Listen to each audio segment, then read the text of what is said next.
няколко са причините, които ме мотивираха да си подам кандидатурата за декан на факултета по изобразително изкуство. На първо място бих посочил перспективите за бъдещето и развитието на факултета. На второ място подкрепата, която намерих в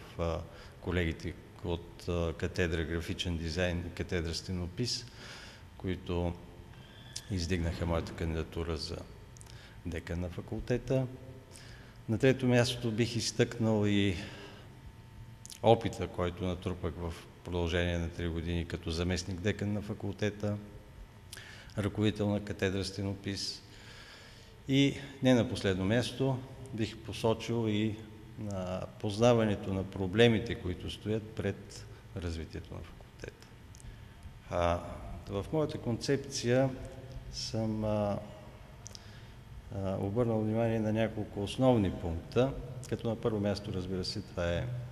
преподавателската дейност, основната дейност, за която ние сме тук в университета и основната дейност, която извършваме. В този аспект бих могъл да посоча няколко пункта, които са много сериозни пред перспективите за развитие на факултета, а именно учебният процес и образователният процес в факултета по изобразително изкуство се е изградил на една много солидна традиция в образователната система, близо 50 годишна традиция. Пример за което и това, че много от преподавателския състав на факултета е съставен от възпитаници на факултета по изобразително изкуство, които са намерили своето развитие в академичните среди и академичното си израстване в Великотърновския университет. За развитието за подобряване на образователния процес съм набелязал няколко основни пункта, именно запазване на либералния характер на преподаването в рамките на учебния процес, усъвършенстване на образователните програми, на програмите бакалавърска и магистърска степен с цел актуализация и по-лесна адаптация на завършващите студенти в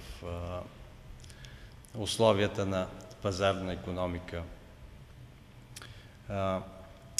усъвършенстване на системата за управление на качеството на обучение, която е основен приоритет и на академичното ръководство. Не на последно място въвеждане и усъвършенстване на мултимедийната и информационна структура на университета, което така ще подобри, освен на качеството на обучение, ще засили интереса на студенти по практически и теоретични дисциплини в образователния процес. В подготовката на концепцията за мандат 2011-2015 аз изцяло съм се ръководил от мандатната програма на ректорското ръководство и не се съмнявам, че тази програма не би могла да бъде реализирана без работа в екип,